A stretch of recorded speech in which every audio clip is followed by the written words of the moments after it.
श्री पंढरपुर में एक भक्त हुए, उनका नाम था दामाजी पंत। क्या नाम था? श्री दामाजी पंत। एक राजा के, एक बादशाह के सूबेदार थे। आज की भाषा में कहें तो एक तहसील के रक्षक थे। एक बादशाह के अंतर में जितने जिले आते हैं, तहसील आती है, उनके एक एक रक्षक बना दिए जाते। तो एक जगह के सूबेदार थे। सोलापुर के पास में एक जगह है, वहां के। एक बार अकाल पड़ा और उस अकाल के कारण लोगों के लिए भोजन की व्यवस्था नहीं थी। धीमे धीमे लोगों की मृत्यु हो रही थी। दामाजी पंत ने जब देखा कि भाई लोगों की मृत्यु हो रही है, बिना अन्न के, बिना सामग्री के भोजन नहीं कर पा रहे। आए दिन दामाजी जैसे ही अपने घर से निकलते थे तो 2-4 शव यात्राएं जा रही होती थी और कोई पूछता था, भैया इनके प्राण कैसे चले गए? बोले भुखमरी के कारण प्राण चले गए। अकाल पड़ा है, खाने को अन्न नहीं है, बादशाह राजा सब अपने भंडार भर रहे हैं, जनता पर, प्रजा पर कोई कृपा कर नहीं रहा है, लोग मर रहे हैं। दामाजी क्या करते थे? अपने घर आते और घर की कुछ सामग्रियां बेच देते, कुछ अन्न इकट्ठा करके और फिर लोगों में बांटते। अपनी पत्नी के आभूषण बेच देते, फिर लोगों में बांट देते। धीरे धीरे करके उन्होंने अपने जितना उनका जीवन की जमा पूंजी थी सब खर्च कर दी। और सब करके करते क्या थे? अन्न खरीदते, अन्न लाते और लोगों में, गांव में बांट देते। जितना उनसे हो पा रहा था लोगों की सेवा में दे रहे थे। लेकिन एक समय ऐसा आया, श्री दामाजी पंत के पास में अब बेचने के लिए कुछ भी नहीं था। एक घर में कितनी सामग्री होगी? ज्यादा से ज्यादा 2-4 घरों को दे सके इतनी सामग्री थी। लेकिन यहां भुखमरी तो पूरे क्षेत्र में थी, अकाल तो पूरे क्षेत्र में था। तो दामाजी पंत एक दिन रात भर सोचने लगे, क्या करूं मैं, कैसे इन जीवों का कल्याण करूं, कैसे इन लोगों को मरने से बचाऊं। क्योंकि वे एक सूबेदार थे, एक तहसील पूरी, एक जिला पूरा उनके अंदर में ही आता था। तो बादशाह का अन्न कोष, उसकी चाबी उन्हीं के पास ही रहती थी। बहुत ध्यान से सुनना, बादशाह के अन्न कोष की चाबी उन्हीं के पास रहती थी।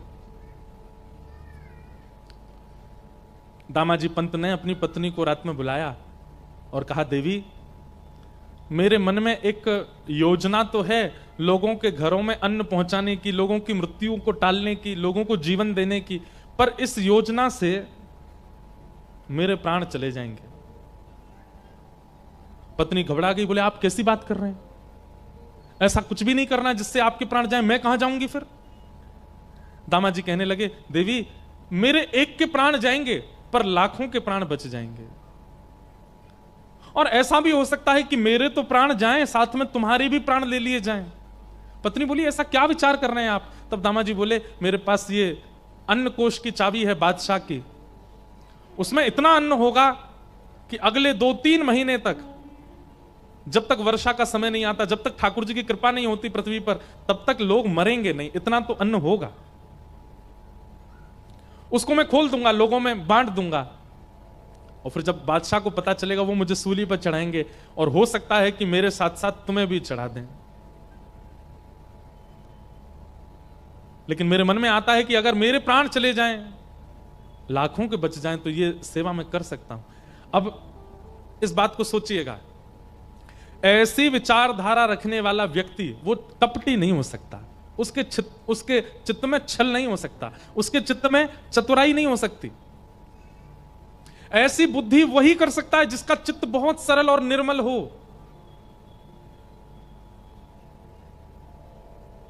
हम लोग ऐसी विचारधारा वाले नहीं हैं। हम लोगों की विचारधारा विचित्र है। संकट आने पर हम अपनी रक्षा प्रधान मानते हैं, इसलिए हम लोग अब सहज नहीं बचे। हम जो इस काल के लोग हैं, हम में से सहजता, सरलता, निर्मलता निकल चुकी है, इसलिए हमको ज्ञान वैराग्य का आश्रय लेना पड़ेगा अपने कल्याण के लिए। प्राचीन भारत के लोग सरल थे, सहज थे, चतुर नहीं थे, इसलिए भक्ति मात्र उनका कल्याण कर देती थी। दामाजी पंत ने अपनी पत्नी से कहा, मैं अन्न कोष खोल करके लोगों में बंटवा दूं, मेरे प्राण तो जाएंगे पर इतने लोग बच जाएंगे। पत्नी ने कहा, मुझे स्वीकार है, आप कीजिए। और श्री दामाजी पंत ने अन्न कोष का भंडार खोल दिया और राजा बादशाह को पता ना चले, रात रात में पूरे पूरे लोगों से लुटवाया खूब अन्न। इतना अन्न था उस अन्न कोश में कि 1 महीना तक लूटते रहे, फिर भी कम पड़ गया, फिर भी खत्म नहीं हुआ। लोगों के घरों में अन्न चला गया, लोग रोटी सब्जी बना के पाने लगे, भुखमरी बंद होने लगी, लोगों के प्राण जाने बंद हो गए। लेकिन ये खबर जैसी बादशाह को पता चली कि उनसे बिना पूछे दामा पंत ने अन्न कोश खोल दिया।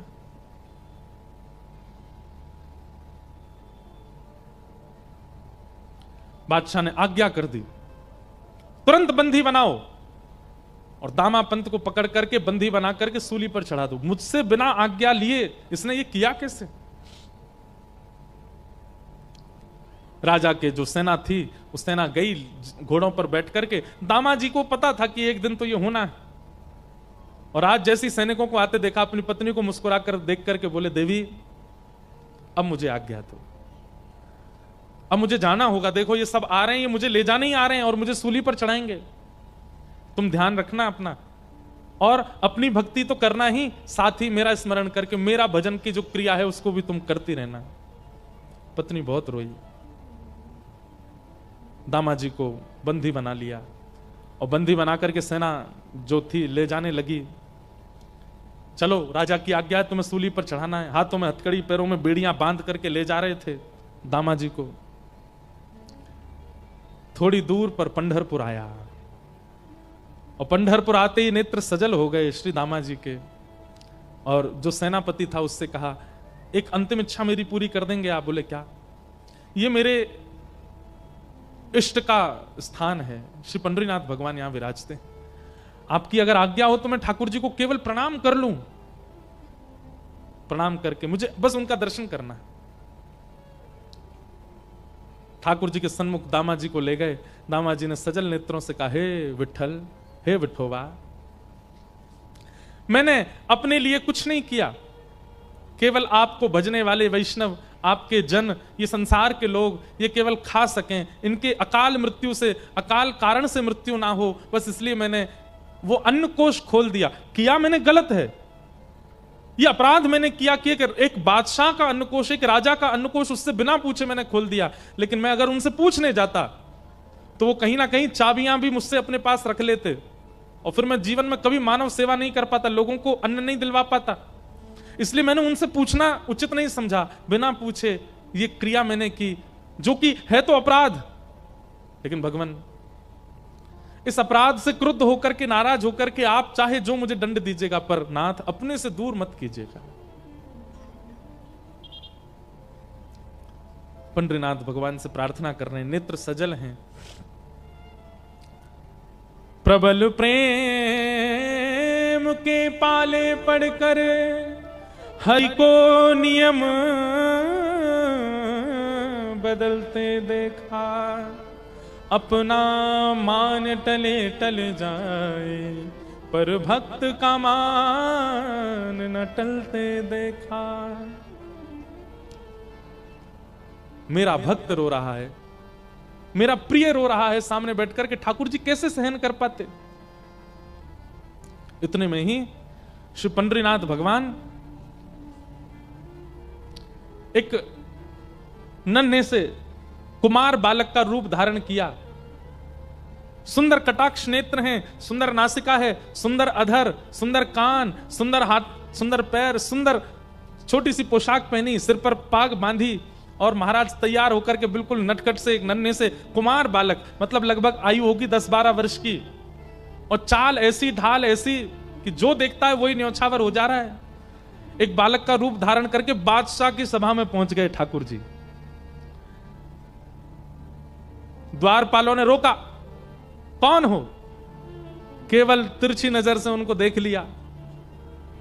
नजर से देख करके जो रोकने वाले थे द्वारपाल, तो भूल गए इनको पूछना है, करना है, कुछ कहना है। ठाकुर जी बोले, अब बताऊं मैं कौन हूं? द्वारपाल बोले, नहीं नहीं, तुम जो भी हो बस हमारे नेत्रों के आगे ही रहना, दिखते रहो, बहुत अच्छे हो, जाओ भीतर जाओ। ठाकुर जी का सबसे बड़ा बाण यदि कोई है तो वो है उनका रूप, इतना सुंदर बना लेते हैं।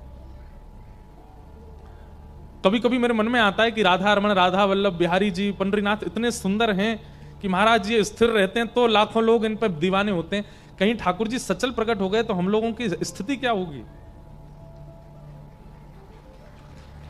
पता है क्या होगी स्थिति?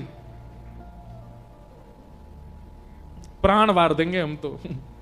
कृष्णदास किए प्राण न्योछावर। ठाकुर जी पे अभी तो आप 500 की नोट चढ़ाते हो, अभी तो आप हीरा चढ़ाते हो, अभी तो आप सोना चांदी चढ़ाते हो, कहीं ठाकुर जी सचल प्रकट हो गए तो फिर प्राण ही चढ़ा दोगे। बोले नाथ ऐसे ही देखत रहूं तो मैं जन्म सफल कर मानू।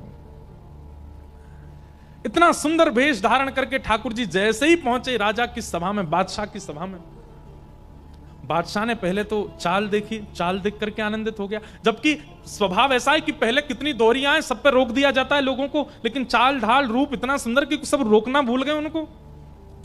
बादशाह भी कहना तो चाह रहा है सेनापति मंत्री जाके देखो ये कौन है, लेकिन शब्द ही नहीं निकल रहा मुख से। बस मन हो रहा है ये थोड़ा और समीप आए, थोड़ा और समीप आए, थोड़ा और पास आ जाए, थोड़ा और पास आ जाए। ठाकुर जी आके सामने खड़े हो गए। बादशाह ने पूछा तुम्हारा परिचय कौन हो? बोले मेरे नाम तो अनेक हैं पर प्यार से सब लोग मुझे विठू विठू बुलाते हैं। क्या नाम है तुम्हारा? बोले विठोबा। विठोबा? हाँ, कितना सुंदर नाम है, जितने सुंदर तुम उतना ही सुंदर तुम्हारा नाम है। कैसे आना हुआ तुम्हारा हमारे यहां? बोले अरे मेरे स्वामी हैं, मैं जिनका दास हूं, मैं जिनका सेवक हूं, ऐसे मेरे स्वामी, मेरे महाराज, मेरे सर्वस्व। कौन? आपके सूबेदार श्री दामाजी पंत, वो मेरे स्वामी हैं। मैं उनके यहां नौकरी करता हूं, मैं उनका सेवक हूं। उनका बहुत सारा धन मेरे पास पड़ा था, मैंने बहुत बार उनसे कहा कि आप आके ले लीजिए, लेकिन वो इतने व्यस्त थे कि वो नहीं आ पाए। इतने उदार, अपना सारा धन मेरे पास छोड़ दिया। पर आज मुझे पता चला कि उनके धन, आपकी किसी सामग्री का उन्होंने प्रयोग किया जिसका धन वो चुका नहीं पाए, आप उनको सूली पे चढ़ा रहे हो। तो मैंने सोचा कि उनका जो बकाया धन है जो मुझ पर है वो मैं आपको दे देता हूं ताकि उनकी मृत्यु टल जाए। बादशाह बोले इधर देखो, सब लोग इधर देखो, यहां देखो, कथा सुनो। बादशाह बोला बातें तो तुम बहुत अच्छी कर रहे हो, तुम्हारा स्वर भी बहुत मीठा है, देखने में भी बहुत सुंदर हो, लेकिन भैया तुम्हारे जो स्वामी हैं उन्होंने इतना अन्न लिया है कि उसको दामाजी पंत क्या किसी देश का कोई बहुत बड़ा सेठ भी चाहे तो नहीं भरपाई कर पाएगा। इतना अन्न प्रयोग में लिया उन्होंने, कहां से दोगे इतना धन? बोले आप ले लीजिए, कम पड़े तो बताइएगा। कहां है, लेके आयो? वो बैलगाड़ियों में लायो? किसने? बोले नहीं, ये रखी पोटली। बादशाह जोर से ऐसा बोले, इस पोटली में लाए? बोले हाँ। चलो निकालो, कितना है हम भी देखें। सब लोग हंसने लगे। ठाकुर जी ने पोटली खोली और जैसे ही उल्टी करी, निकलता ही गया, निकलते ही गया, निकलते ही गया, निकलते ही गया। सोने का एक मानो जैसे मेरू पर्वत जैसा खड़ा हो गया राजा के सामने। बादशाह तो आज पहले तो रूप पे मोहित हो गया, फिर वाणी पर मोहित हो गया, चाल ढाल पर मोहित हो गया, फिर ये चमत्कार देख करके वो तो बिल्कुल मानो जैसे न्योछावरी हो गया। भैया बस बस बस बस बस करो, ये तो अन्न क्षेत्र में इतना अन्न नहीं था जितना तुम धन दे रहे हो, ये तो उससे बहुत ज्यादा दे रहे हो। और ये कैसा तुम्हारे पास ये चमत्कारी तुम्हारा ये झोला है छोटा सा, इसको उल्टा कर दे, इतना निकल रहा है। ये मेरे स्वामी श्री दामाजी पंत ने मुझको दिया है, आपसे प्रार्थना है मेरे स्वामी को मुक्त कर दीजिए। ऐसा कह करके पोटली अपने कमर पर बांध के ठाकुर जी तो वहां से चाल ढाल करते चले गए। राजा देखता ही रहा अपलक नेत्रों से।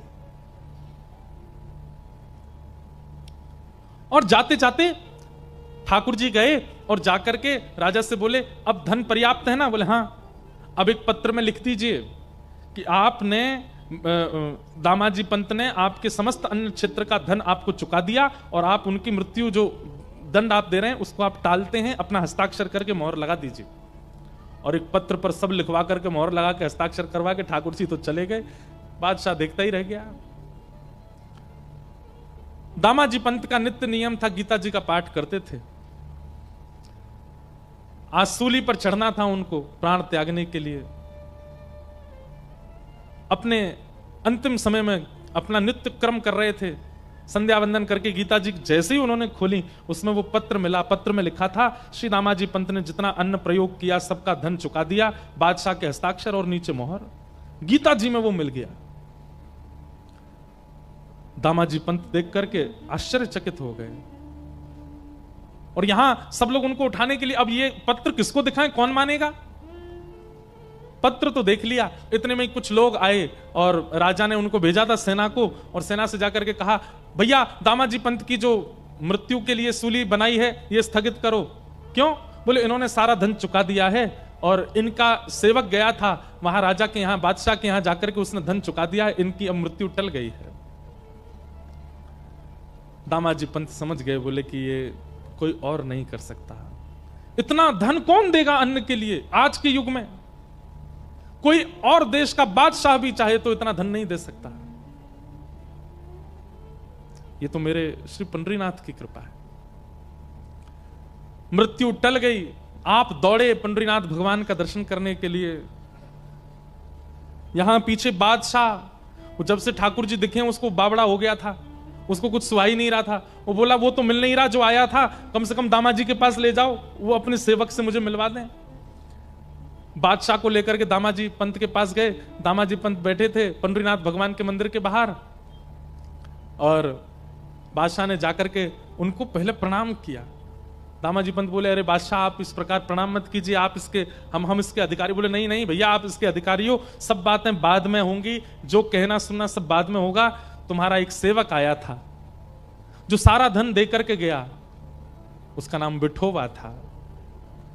वो सेवक तुम्हारा कहां है? हम तुमसे जीवन में कभी कुछ नहीं मांगेंगे, और भैया तुमको सूबेदार नहीं, हम तुमको अपना मंत्री बना देंगे, बस अपना वो सेवक हमको दे दो। दामाजी पंत बोले, मेरा कोई सेवक नहीं है स्वामी, मैं सबका सेवक हूं, मेरा सेवक कौन है? अरे बोले वो सांवला सा था, उसकी चाल बड़ी मधुर थी, बोलता था तो ऐसा लगता था मानो मिस्री निकल रही है। बोलता वो था, मुंह में पानी हमारे आता था। ऐसा पहली बार देखा कि किसी की वाणी सुन के मुंह में पानी आता हो, किसी का दर्शन करके रोम रोम पुलकित होता हो, किसी को देख करके आंखें झपकना भूल जाती हूं। मुझे रात भर नींद नहीं आती है, मुझे वही वो दिखता है। मैं तुमसे हाथ जोड़ के प्रार्थना करता हूं, हम धन कोष तुमको दे देंगे, अन्न कोष तुमको दे देंगे, अपना वो सेवक हमको दे दो। बादशाह का हाथ पकड़ करके दामाजी पंत सिड्डियों पर लेकर के गए और कहा, नेत्र उठा करके देखो, कहीं ये तो नहीं थे? सामने श्री पंडरीनाथ भगवान खड़े थे। जैसे ही बादशाह ने दृष्टि उठा करके देखा तो बाकी सबको तो वो पंडरीनाथ जी के रूप में दिख रहे थे, पर बादशाह के आगे वो साक्षात जो विठोबा आया था वैसे ही प्रकट हो गए, और प्रकट होकर के वैसे ही नैन मटकाने लगे, वैसे ही मुस्काने लगे, वैसे ही अपने अंगों को हिलाने लगे। बादशाह देख करके उनका मुरीद हो गया, हृदय से लगा लिया दामाजी पंत ने। बोले भाग्यशाली हो भैया, तुमने कोई जप नहीं किया, तप नहीं किया, कोई पुण्य नहीं किया, तुमने साक्षात हमारे परमात्मा का दर्शन कर लिया। तुम्हारे यहां जो विठोबा आए थे यही है, यही पंडरीनाथ ही आए थे। दामाजी पंत ने तो सब छोड़ करके पंढरपुर वास कर लिया।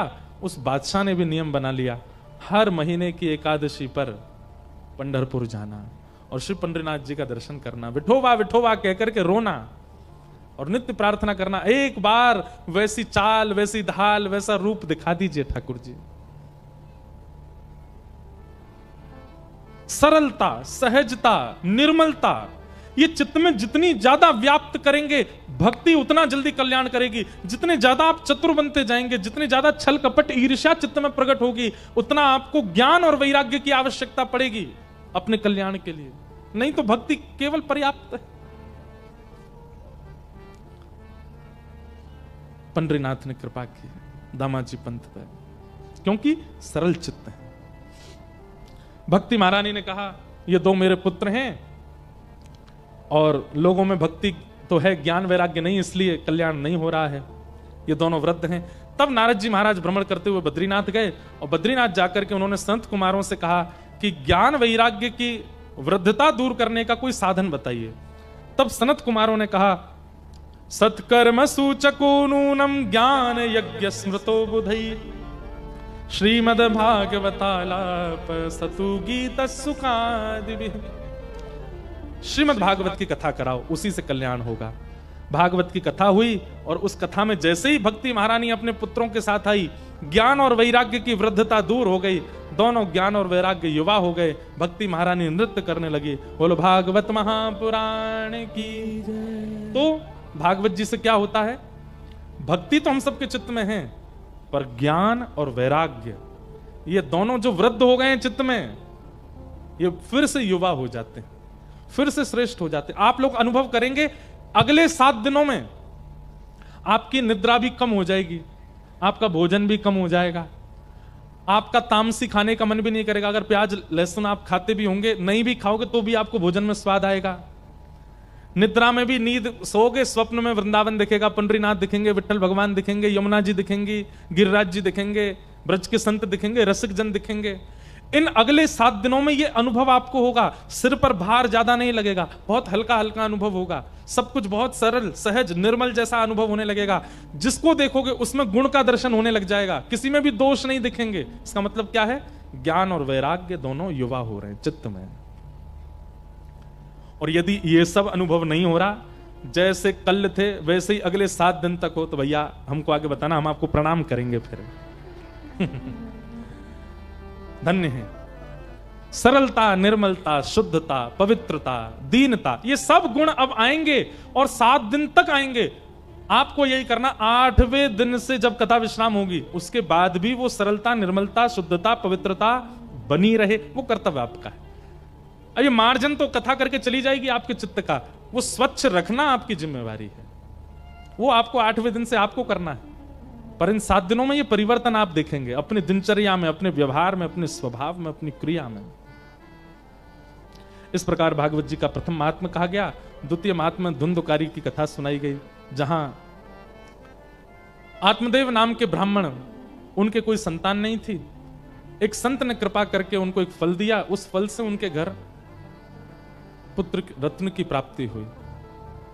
बंधुओं, प्रकृति जो देती है स्वीकार करो, और जो नहीं देती है उसके प्रति भागो मत। प्रकृति जो प्रदान कर दे उसको स्वीकार करो। जो प्राप्त नहीं हो रहा है उसे ठाकुर जी की कृपा मान करके छोड़ दीजिए। उसके पीछे 2 बार प्रयास करना है। 2 बार में अगर नहीं प्राप्त होता है तो चाहे वो कोई व्यक्ति हो, चाहे वो कोई वस्तु हो, चाहे वो कोई साधन हो, उसका त्याग कीजिए। शायद ठाकुर जी ने उससे उचित आपके लिए सोच के रखा है। आत्मदेव नाम ब्राह्मण के संतान नहीं थी, और संतान ना होने से वो बड़े विचलित रहते थे। हमें ऐसा लगता है कि ठाकुर जी यदि किसी वस्तु का अभाव देते हैं तो इसका मतलब ठाकुर जी आपको बहुत सरल जीवन दे रहे हैं। जितना ज्यादा सामान उतना सफर मुश्किल, और जितना कम सामान उतना सफर आसान। संबंधी हैं, रिश्तेदार हैं, नातेदार हैं, बहुत लोग जीवन में हैं, तो कहीं ना कहीं उतनी ज्यादा टेंशन भी चित्त में होती है। वाह, जय। परमानंद की बात है, हमारे महाराष्ट्र में उल्लासनगर, और उल्लासनगर में हमारे सिंधी समाज का एक परम सुंदर स्थान है वसन शाह दरबार। वहां के हमारे पूज्य महाराज जी आए हैं, कालीराम साईं जी। एक बार करतल ध्वनि से आपका स्वागत।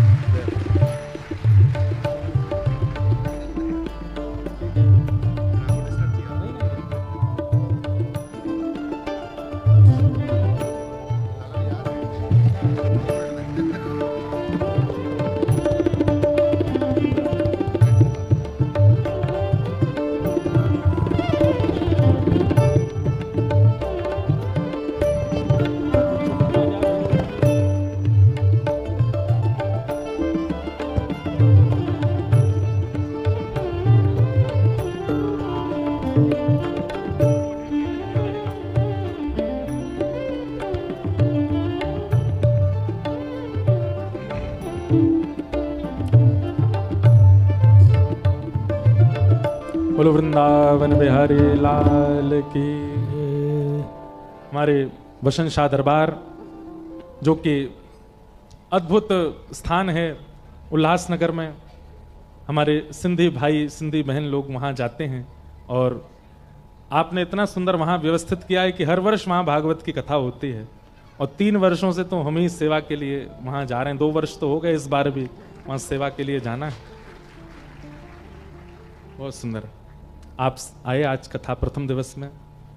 समय तो पूर्णता की ओर है, कुछ भाव और कह करके फिर कथा को विश्राम की ओर ले चलेंगे।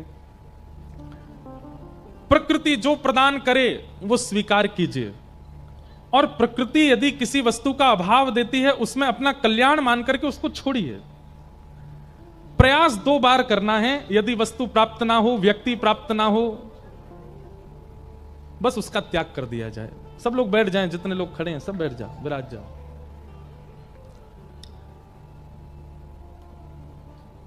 जो मिला है वह हमेशा पास रह सकता नहीं, कब बिछुड़ जाए ये कोई राज कह सकता नहीं।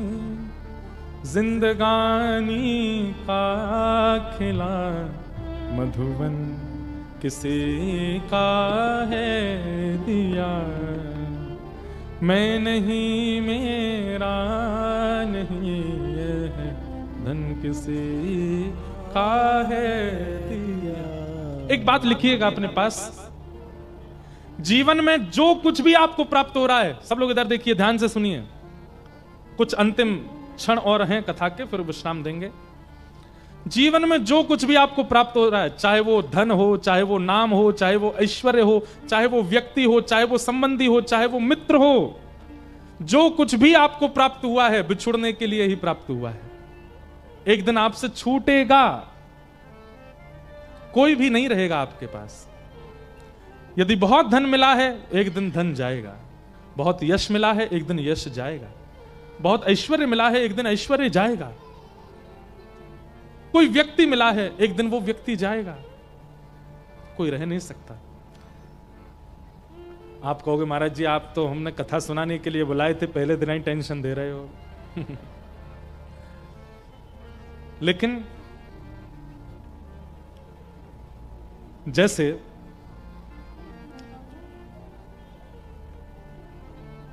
एक फेविकॉल होता है ना, फेविकॉल होता है, फेविक्विक होती है, ऐसे मैं किसी का प्रचार नहीं कर रहा हूं, एक बात बता रहे हैं। उसको यदि 2 वस्तुओं के बीच में लगा दिया जाए और उनको थोड़ी देर छोड़ दिया जाए, तो वो खूब प्रयास करने पर भी बिछुड़ते नहीं। ठीक वैसे ही इस जीवन में जो वस्तु आ रही है, उसके बीच में भक्ति रूपी फेविकॉल लगाओ। कोई व्यक्ति आपके जीवन में आया, बात तो सुनो पहले पूरी। कोई व्यक्ति जीवन में आया, चाहे वो पत्नी आई, चाहे वो बच्चे आए, चाहे वो मित्र आया, चाहे वो कोई भी आया, उससे आपका संबंध प्रेमवश हो गया कि भाई हम दोनों में बड़ा प्रेम है, हम दोनों में बड़ी मैत्री है, हम दोनों की वाइब्स मिलती हैं, हम दोनों की इच्छाएं मिलती हैं, सब कुछ मिलता है। लेकिन एक दिन सब टूट जाएगा, सब छूट जाएगा। दोनों में अगर भक्ति भाव नहीं मिल रहे हैं तो छूटेगा। और उसके चित्त में भी यदि भक्ति भाव हो, उसको भी आप ठाकुर जी से संबंधी बना करके फिर स्वीकार करोगे, कभी नहीं छूटेगा, सदा के लिए हो जाएगा। चाहे वो पत्नी हो, चाहे वो बच्चे हो, चाहे वो धन हो। धन भी यदि बहुत मिलता है, धन के प्रति आपकी इच्छा क्या हो गई? ये तो भोगने के लिए मिला है, मैं इससे ऐसा करूंगा, मैं ये भोगूंगा, मैं ऐसा भोगूंगा, मैं ऐसा खाऊंगा, ऐसा पीऊंगा, ऐसा पहनूंगा, ऐसे रहूंगा। ऐशो आराम प्रधानता है धन को देख करके, तो वो धन छूटेगा। लेकिन धन देखते ही मन में क्या भाव आता है? इससे तो हम ठाकुर जी का फूल बंगला बनवाएंगे, इससे तो हम ठाकुर जी का उत्सव करेंगे, इससे तो हम वृंदावन जाएंगे, बद्रीनाथ जाएंगे, नाथ द्वार जाएंगे, इससे तो हम अपने गुरु जी के यहाँ जाके भंडारा करेंगे, लंगर करेंगे, जन सेवा करेंगे, इससे तो हम असहाय कन्याओं के ब्याह कराएंगे, असहाय बालकों को पढ़ाएंगे। उसके प्रति यदि आपकी भोग दृष्टि ना करके सेवा दृष्टि है, वो धन नहीं जाएगा। पत्नी के प्रति भोग दृष्टि ना होकर के वैष्णव दृष्टि है कि अभी तक अकेला भजन करता था, अब दोनों मिलकर के भजन करेंगे।